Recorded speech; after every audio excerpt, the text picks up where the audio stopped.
ಈಗ 25ಕ್ಕೆ ಹೆಣ್ಮಕ್ಳು ಮದುವೆ ಮಾಡ್ಕೊಳ್ತಿಲ್ಲ. ಏನಂತಾರೆ, ನಮ್ಮ ಹುಡುಗನ್ಗೆ ಸ್ವಂತ ಮನೆ ಇರ್ಬೇಕು. ಹೇಗ್ರಿ ಸಾಧ್ಯ? ಸ್ವಂತ ಮನೆ 28 ವರ್ಷಕ್ಕೆ ಹುಡುಗ ಸ್ವಂತ ಮನೆ ಸಂಪಾದನೆ ಮಾಡಕ್ಕಾಗತ್ತೆ ಅಂದ್ರೆ?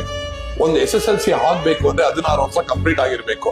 PUC ಅಂದ್ರೆ 18 ವರ್ಷ ಕಂಪ್ಲೀಟ್ ಆಗ್ಬೇಕು. ಡಿಗ್ರಿ ಅಥವಾ BE 22 ವರ್ಷ ಕಂಪ್ಲೀಟ್ ಆಗ್ಬೇಕು. ಡಬಲ್ ಡಿಗ್ರಿ ಅಥವಾ MTech ಮಾಡ್ಬೇಕಂದ್ರೆ 25 ವರ್ಷ ಕಂಪ್ಲೀಟ್ ಆಗಿರ್ಬೇಕು. 25 ವರ್ಷ ಅವ್ನು ಓದ್ಬಿಟ್ಟು ಒಂದ್ ಕೆಲ್ಸಕ್ಕೆ ಹೋದ್ರೆ ಅವ್ನಿಗೆ ₹1,00,000 ಸಂಬಳ ಕೊಡ್ತಾರೆ, 20,000 25,000 ಕೊಡ್ತಾರೆ.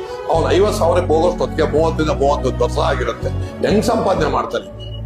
ಆಸ್ತಿ ಸಂಪಾದನೆ ಮಾಡ್ಬೇಕಾದ್ದು, ಸ್ವಂತ ಮನೆ ಸಂಪಾದನೆ ಮಾಡ್ಬೇಕಾದ್ದು ಹುಡುಗನ ತಂದೆ ತಾಯಿ ಕರ್ತವ್ಯ. ಅವ್ರಿಗೂ ಕರ್ತವ್ಯಗಳಿರುತ್ತೆ. ಆ ಹುಡುಗನ ತಂದೆ ತಾಯಿಗೂ ಅಣ್ಣ ತಮ್ಮ ಅಕ್ಕ ತಂಗಿರು ಇರ್ತಾರೆ, ಅವ್ರಿಗೆಲ್ಲ ಮದುವೆ ಮಾಡ್ಬೇಕಾಗತ್ತೆ. ಅಂದ್ರೆ ಬೆಂಗಳೂರಲ್ಲಿ ನಾವು ಸುಮಾರು 1,70,00,000 ಜನಸಂಖ್ಯೆ ಇದೀವಿ. 1,70,00,000 ಮನೆಗಳಿದೆಯಾ ಇಲ್ಲಿ ಬೆಂಗಳೂರಲ್ಲಿ? ಎಲ್ಲರೂ ಸ್ವಂತ ಮನೆಯಲ್ಲೇ ಇದೀವ? ಯಾರು ಬಾಡಿಗೆ ಮನೆಯಲ್ಲೇ ಇಲ್ವಾ? ಹೌದು, ನಮ್ಮ ತಂದೆ ತಾಯಿ ತಾತ ಅಜ್ಜಿರು ಎಲ್ಲರೂ ಸ್ವಂತ ಮನೆಯಲ್ಲೇ